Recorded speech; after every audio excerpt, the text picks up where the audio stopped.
So I did a video yesterday where I was addressing misinformation and allegations that were being made by the private investigator Crissy Travers. It was a rather in-depth video where I did quite a bit of statement analysis, corrected some misinformation, and discussed the way that going forward some of her actions have potentially jeopardised aspects of this case. My goal here on my channel has always been to advocate on behalf of victims. That means to ensure that I'm doing my best to help push for justice to be achieved, to tell their story. And of course, when it comes to missing children or missing people, I also make it my goal to keep their case out there in the public, keep the awareness going so that hopefully they can be found. So my goal with yesterday's video was to stop a new spread of misinformation. Or perhaps it would be fair to say, given the amount of misinformation that she was putting out there, to prevent a wave of misinformation. Of course, this is nowhere near my first case, so I realise completely that me explaining to people that the information in the documents is information that has been selected to achieve a specific goal. So the documents that we've received have been for purposes such as obtaining the bus footage or getting access to bank records. So when it comes to a records access request, that's only the tip of the iceberg in terms of information from the case. So when you have someone like this Crissy Travers claiming that evidence has been lost and that RCMP have admitted that evidence has been lost, first of all, we know that they're under no obligation to tell the public, and that's all she is. She is still just a member of the public. They are under no obligation to share any case information with the public. The goal is to achieve a resolution in this case. So if they are going to release all the information to the public, then that could potentially, or almost certainly, jeopardise achieving that outcome. So, and we know, we've seen how little information has been released in the last 7 months. So, Crissy is playing on people's fears when she's saying they've lost this evidence, simply because there's no mention of it in the documents. Just because something isn't mentioned in the documents doesn't mean that it's non-existent. But of course, like I said, there will be people who will still run with this idea of evidence being lost and all the other allegations that she's made, despite the time spent yesterday working on a video to try and debunk that as much as possible. So when I finished that video yesterday, I bumped off an email to the RCMP, which was essentially a heads up on the information that was being put out there by this PI and a request for a response if that was possible. I have got a response from the RCMP and I will go through that at the end of this video. But first of all, I think it's important to go back over these claims that were being made by Crissy first. I am, however, going to start with what to me are some definitely ironic statements which were made by her. Well, there's a lot of stuff that's been distorted between all this project obstruction that has been going on between these camps. And it is quite frustrating trying to run an investigation when you have 20,000 other investigators competing for that spot. Okay. So she's criticising here the fact that a lot of stuff has been distorted. Well, her coming out and making these allegations against the RCMP, isn't that distorting information? Because it's certainly not truthful. And then saying it's frustrating trying to run an investigation when you have 20,000 other investigators competing for that spot. Well, I would imagine that for RCMP, sometimes it must feel challenging trying to run an investigation when you have loose cannons like this Crissy Travers running around treading on their toes. Okay, so I'm going to go through the allegations that were made, because something that I have learned when you call people out is that there are people who will outright swear that, no, I never said that. So I've learnt that when you're going to call someone out, it's always good to come with receipts, even if you've already played it the day before. So I have it under good knowledge that there was some evidence found in the beginning near the waterfalls, and it was found by a volunteer search person who notified the RCMP, and then the RCMP went and collected it. And I have a picture of the RCMP officer along with the vehicle that they were driving.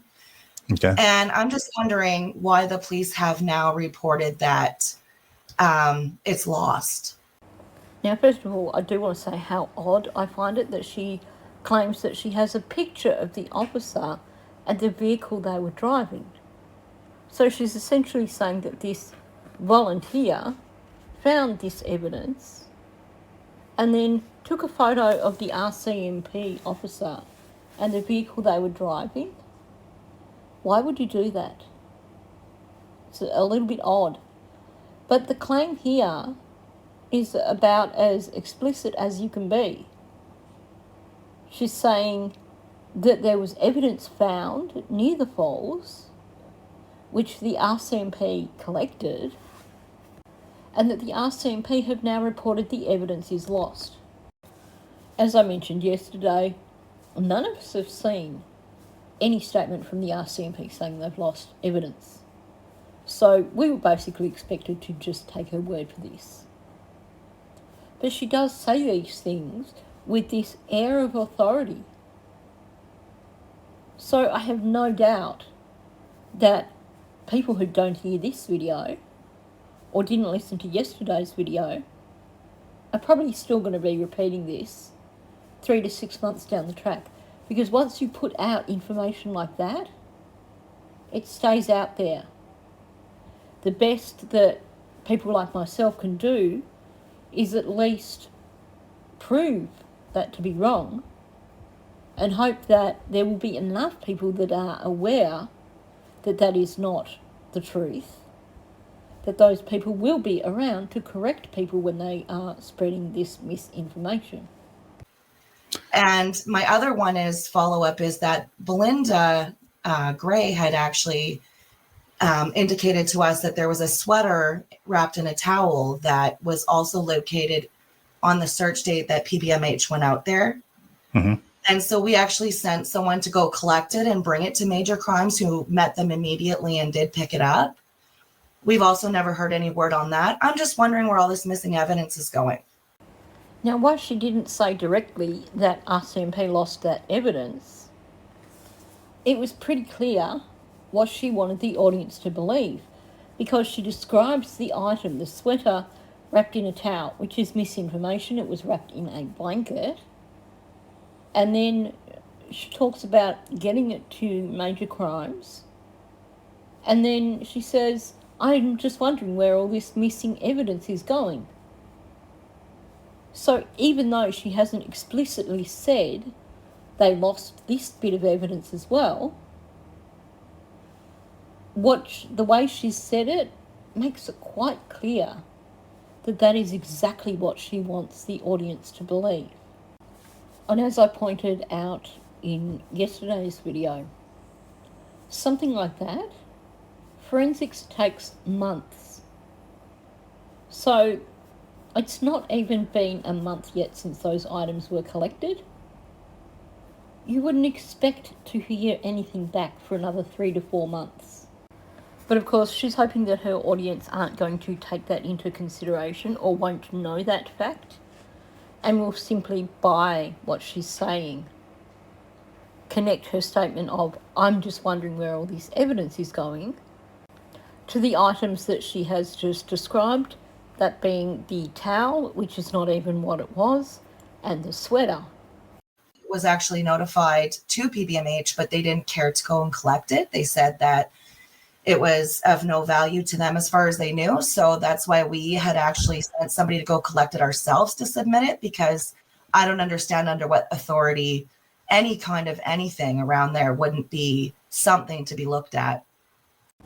Now, I think in this instance that she was trying to say RCMP when she said PBMH, but she has previously stated that PBMH weren't interested in the blanket and the sweater. She claimed it was probably because it was outside of their planned search area. So even though I think in this instance she was trying to say RCMP, she was also trying to dump PBMH in it. So, clarification. First of all, we have Kent pointing out that it was the local RCMP who didn't go to collect the item, not Major Crimes Unit. So it seems that the problem here is that the wrong people were contacted in terms of, we have something here that is potential evidence. And this is where a big mistake was made, because then someone actually handled the item rather than simply contacting Major Crimes and letting them send their own team out. So the clarification from Belinda is PBMH did show it to RCMP. Now, she's missed the part about it. Obviously, the wrong people were told about it. And she says they weren't interested. That night on a show, someone told Daniel he should go fetch it. So Belinda contacted her lawyer, and she had a source go and bag it up and report it again. And he took it into the local detachment. So once again, Crissy has distorted the facts a little bit to suit her agenda. I don't disagree with you. I think it should have been. I didn't know there was blood on it too. That's interesting. Well, I can't guarantee you it's blood, but it certainly looked like blood. Honestly, it could have been anything.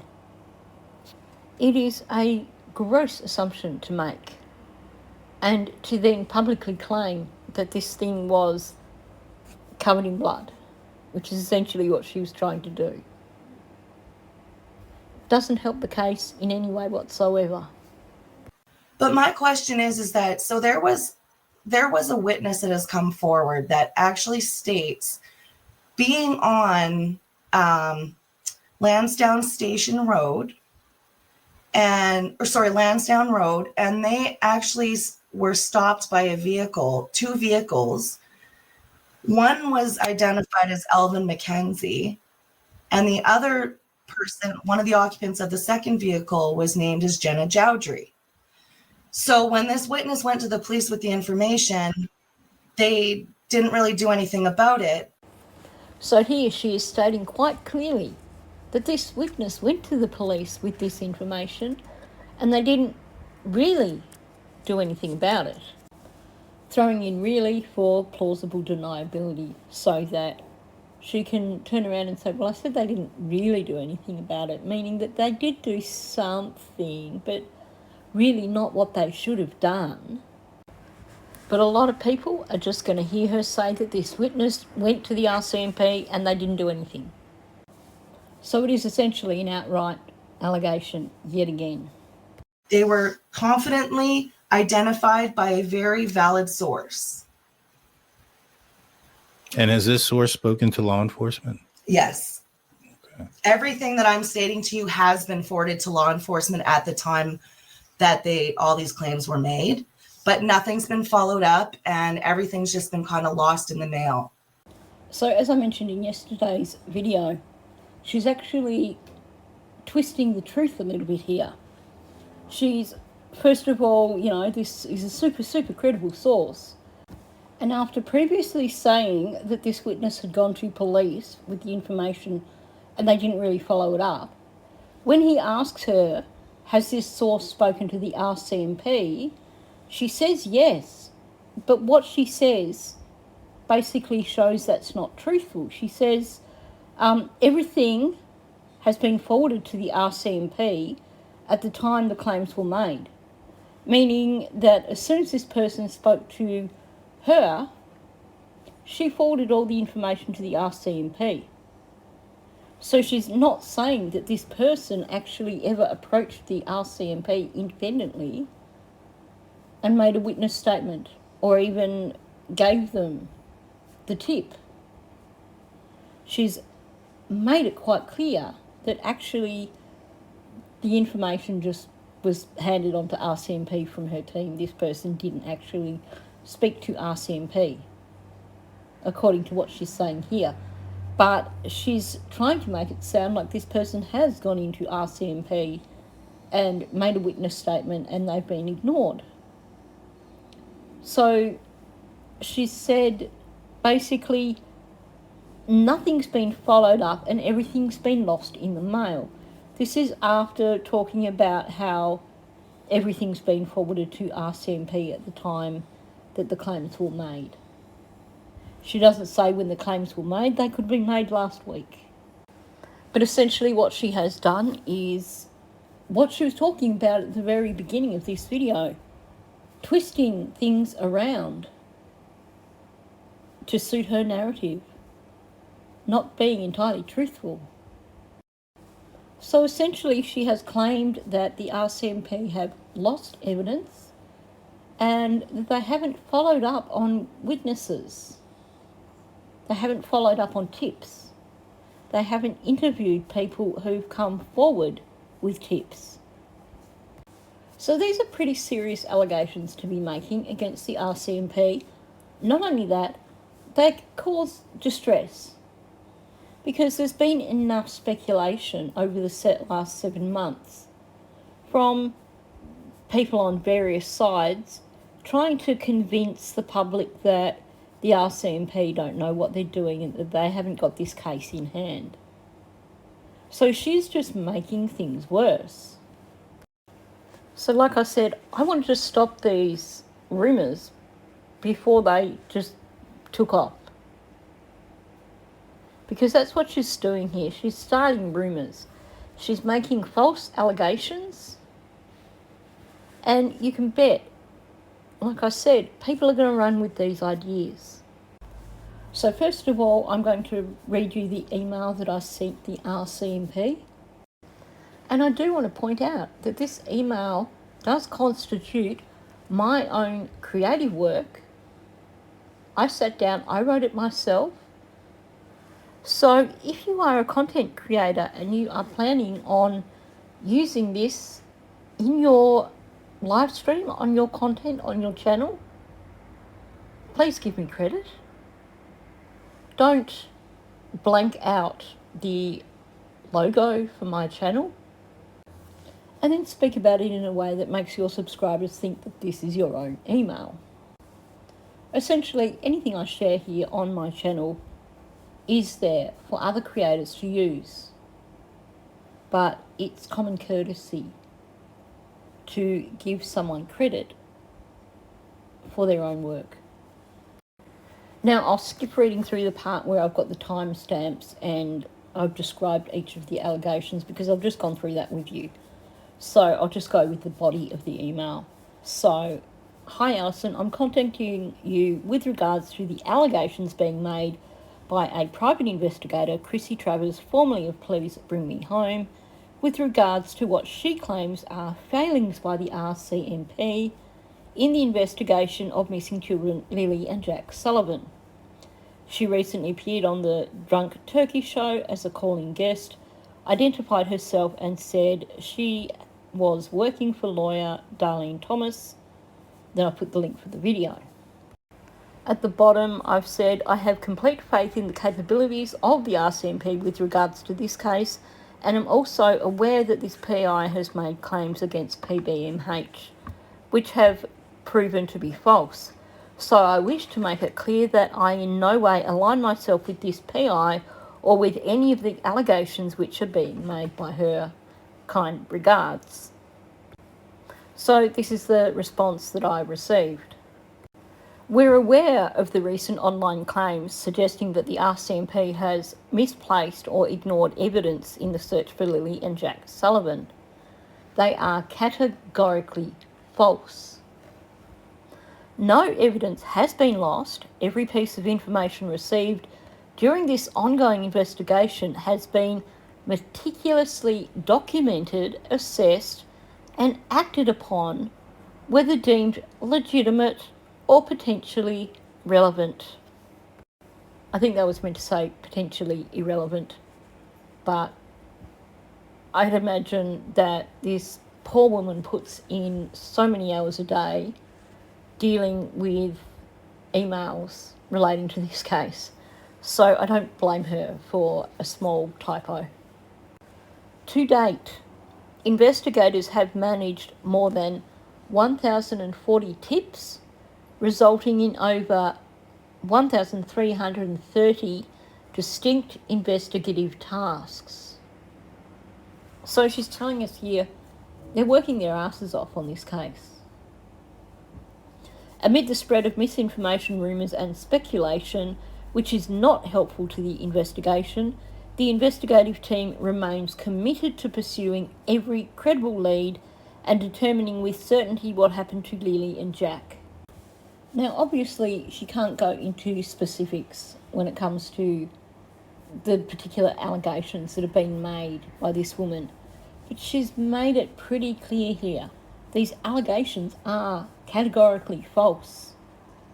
And she's pointed out that they've not lost any evidence and that they follow up on everything. And I think when you look at the fact that they've had more than 1,040 tips and they have resulted in over 1,330 distinct investigative tasks, that shows you how much work they are putting in with regards to the tips that go in.